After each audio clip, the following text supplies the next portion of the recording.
What's up, VC? Your boy, D Washington 607 here. I'm here to post another video. This is a video for Farley's Retro Fan Cave 500 subscribers contest. First, I want to say I just discovered your channel maybe a few days ago, and I saw the responses, and I thought they were really cool. Your channel's really cool. So congratulations on your 500 subscribers. I'm sure I'm sure it's gone higher since that. The reason I really like the questions. They're really good and kind of hard and stuff. So I'm going to do my best here for these. So first I'm going to start with the 5 favorite vocalists. So first one I'm going to start with, of course, the one, the only, chairman of the board, Frank Sinatra. That's the first one that came to mind when I first, read that question. No one sang like Frank Sinatra, and to this day, even younger people are discovering him, which I think is an excellent thing. And this is just like a classic Sinatra with all of his songs on it. So definitely I have to start with the chairman of the board, Frank Sinatra. And getting to some of the women, I'll put this one, Miss Diana Krall, fantastic singer, jazz singer, piano player, or Mrs. Elvis Costello as I call her. And this is From This Moment On. So, I'm not sure if Brandon put this, because I know Brandon, Mr. Hall of Fame, loves Diana Krall, so definitely Diana Krall. Up next, one of my favorite singer-songwriters all time, the one and only Miss Emmylou Harris. This is one of my favorites by her, Wrecking Ball. Just a fantastic singer-songwriter, voice of an angel, and she just does it all. And to this day, she just gets better and better as the years goes on. So definitely Miss Emmylou Harris. Next, another one I love, one on Miss Norah Jones. This is Little Broken Hearts. Of course, a lot of people first discovered Norah Jones from when she came out with Don't Know Why, and she's just exploded since then. And she can do so many different types, jazzy, funky, country. She just does it all, and that voice she has just reminds me of a young Billie Holiday. She just has that kind of voice and stuff, soft. So, Norah Jones. Finally, another one that I love that's no longer with us, the one on Miss Amy Winehouse. She had such a great voice and stuff, retro, like that kind of retro soul you hear on the radio and stuff in the 60s or something like that. And, it's just a shame that we lost her too soon, but definitely. I know you said 5, but I have an honorable mention for this one, and I couldn't let it pass. The late great Mr. Al Jarreau. This is Accentuate the Positive. Of course, we lost Al Jarreau, months ago. And the thing about Al, I used to call him the female Ella Fitzgerald because of all the scatting he used to do with his voice and stuff. But Al Jarreau, yeah, he was a fantastic vocalist and stuff. Excellent. So next you had the guitar players, so I'm going to start that one, and I'll start with one of my all-time favorites, Mr. Pat Metheny from the Pat Metheny Group, First Circle. Pat just does it all. He's been doing it for so many years, and he just never stops, developing his craft and stuff. So definitely Pat Metheny. Gotta start with Pat. Next one, another one we lost to the one and only Mr. Allen Holdsworth. This is Hard Hat area. Allen Holdsworth, the man was a musical genius, and it's a shame we lose so many great artists of our times and stuff. And I wish I had more of his stuff, but Allen Holdsworth was like a virtuoso on the guitar and stuff. So yeah, so definitely Allen Holdsworth, so good. Shame. And of course, our man Prince. Of course, this is new power generation, but of course, everybody know what Prince could do when he played the guitar and stuff and all the other instruments, but he was one masterful guitar player. A little bit of Hendrix and everybody else mixed in together. This man was an icon, and that's not a word you throw around a lot, but definitely Prince. Another one that I have to put up there that I love is George Benson. This is Absolute Benson. Of course, George Benson been around for decades, and he just gets better and better with age and stuff. Where he can just play those chords and do the vocal thing with them, and definitely, so George Benson. And this one's a little different, but I think it deserves mention because I like it. This is a DVD of a show that me and my sister went to. Dave Matthews and Tim Reynolds. I'm going to highlight Tim Reynolds. This was at Radio City Music Hall that me and my sister went to this show. Let me show the picture. You can see Tim. Wish the picture was better. Okay. There's the picture. You can see Tim Reynolds right there. Like, he plays with Dave a lot on when the band goes on tour. The thing I like about Tim is that he can just play all these different chords, and he always has like when he performs like solo, a lot of times he has a lot of these electronic keys for his feet in front of him. There's a piece that he does on here called "You're My Sanity." It's just, it's mesmerizing. Just the minimization of the chords and what he does with the pedals and stuff. But definitely, you should definitely check out Tim Reynolds. He's like the man's a genius. And next, of course, we have the bass players. And of course, I'm going to start with one of the obvious ones. Of course, Jaco Pastorius was the report, played with Miles Davis, and just didn't sing with the bass that haven't been done before. And we don't have Jaco along anymore. We don't have a lot of our great masters around anymore, which is a shame. But definitely Jaco Pastorius. Next, I'm gonna highlight this guy. This is Foreplay, great band, but I'm gonna highlight Nathan East, who's been playing bass for years, played in so many different varieties, from rock to funk to jazz. I've seen him do classical things and stuff. But Nathan East, this is a group Foreplay, which I love, by the way, with Bob James. Back then they had Larry Carlton, Harvey Mason. Did not know they had Chuck Lowe, but he recently passed, and so I'm not sure. I know originally they had Lee Ritenour, who's another great guitar player, but definitely on bass, Nathan East. And now this one is what I call the trifecta. Stanley Clarke, Marcus Miller, and Victor Wood.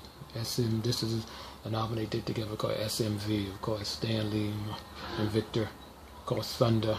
Yeah, this is like the Three Musketeers. You can see them there. This is this album is hard. It's futuristic. It's funky in some places. It's really good. You can just see the picture of all them there. You want to talk about a bunch of bass players? Come on, guys, look at that. That's crazy. That's definitely. So when I would say bass players, I was like, yeah, the trifecta. So definitely, that's gonna be so good. Okay, now you said 5 deceased musicians. I guess I can start with this. My favorite here. Also, I have to put a side note. This is some VCLT I got from Paul that he sent me last week. Miles Davis, You're Under Arrest.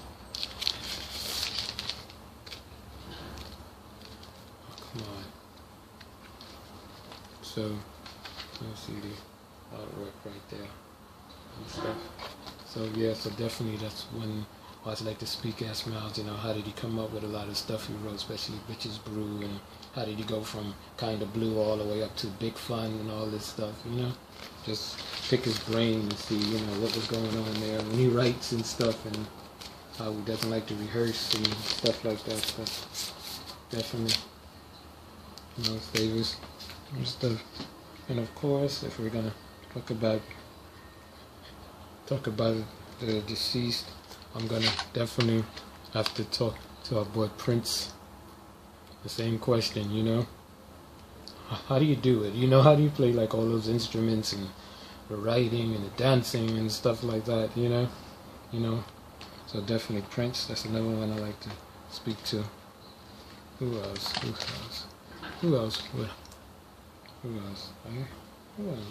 Oh, I know. 3, of course, again, Amy. Because I figured, what would she be doing if she was still alive today? What kind of music, what kind of songs, what kind of things could she be playing, And I would definitely ask her what's up. And see, I don't have to change it. I can just go straight to thing. Of course, Alan. I don't know, because seriously, I like to just sit down and people teach me a note, anything, a chord, anything that's good and stuff. So definitely say, just teach me a chord, anything that you can teach me. I would be greatly appreciated. Also, another one I would like to put is Gil Scott-Heron. Because I think of Gil Scott-Heron, all of, the things she writes, like when you think of like this one from South Africa to South Carolina, And you know, I could imagine the stuff he'd be writing with everything that's going on in the world today, with the, you know, all this craziness. You know, don't take down statues and all this. It's just got. But I can imagine the kind of stuff that he would be writing today in the times we're living in. I probably have him sitting right here, probably have a notebook out, just writing it down like crazy and stuff, right? Okay. First, I'm gonna. Now you said about the movies, that movie. So first I'm going to go with this movie, Into the Wild. Of course, the soundtrack is great with Eddie Vedder. I think did most of the music, directed by Sean Penn. But like this guy, Christopher, I think, because I remember Shannon talking about this. Christopher McDaniels, he's a young man, he has everything, and he just decides to, he leave all the comfort and just wants his freedom. And you can see him right there, he just leaves all this stuff behind and just goes out to this wilderness thing, and there's the bus that he used, that he was living on and stuff. I always, you know, it kind of moved me where, like, do you think a lot of us could do that today? Like, we're using technology to talk. Do you think we could just give all that up once in a while and just, you know, leave everything behind? Our electronics, thing about, you know, I got to pay rent, I have to do this. Just like, hey, I don't want to deal with none of that. I just want to, you know, run away and not do that. But it kind of moves me, like, you know, gets me a little sad, gets me a little happy, because it's thing about freedom, and I can relate to that right now. He's going through this much of freedom. Also, this is another movie that gets me. Once with, what's his name? I forgot his name. Hey, what's his name?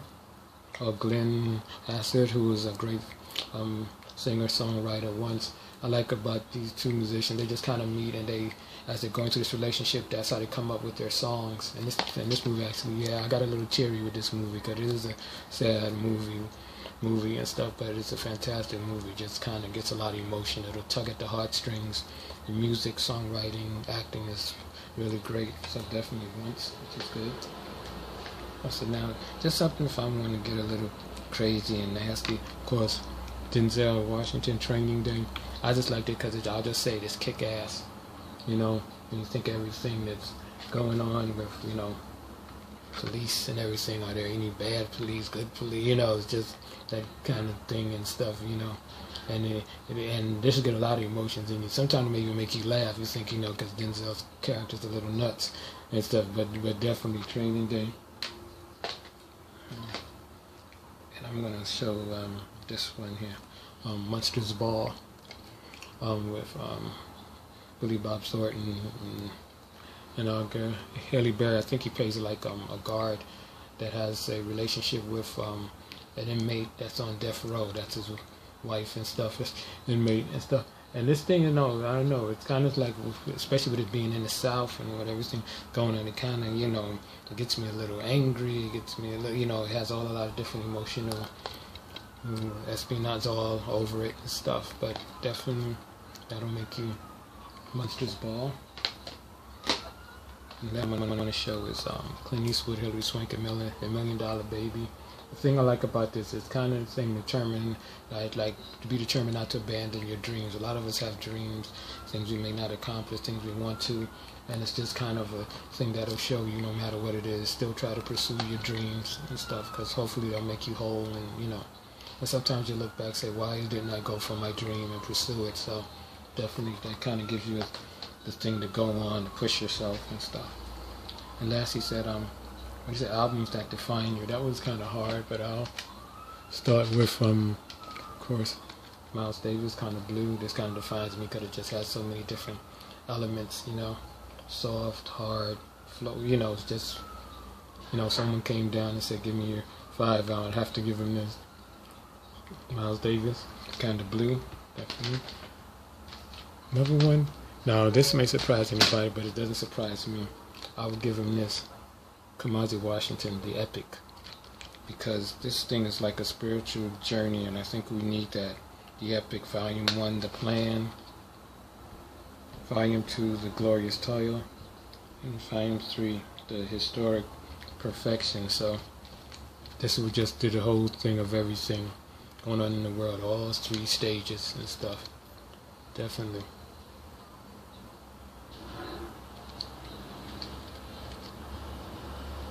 So definitely Kamasi Washington, The Epic. Also, the Mashavini Orchestra, Birds of Fire, John McLaughlin, Billy Cobham, extraordinary force, because like I like the inner mounting flame, and it sounds like that. This inner mounting flame sounds like the insides of your soul, your spirit, and stuff with the birds on there. So definitely, I would definitely put that out there. Also, this may surprise you, but of course I put Madonna music, because as she said, music makes the people come together, and we need to come together right now. So definitely, so I will put that, and maybe one more if I can find it. Oh, here it is. And of course, I would give another Miles Davis. Back to this. You're Under Arrest. Listen to the whole thing. It's really good. Also, I like it because it has Time After Time by Cyndi Lauper and Human Nature by Michael Jackson. You know, so that. And I have another honorable mention for that one about the albums. U2, War. It was, you know, Sunday, Bloody Sunday, New Year's Day. Two Hearts Beat is One, Surrender.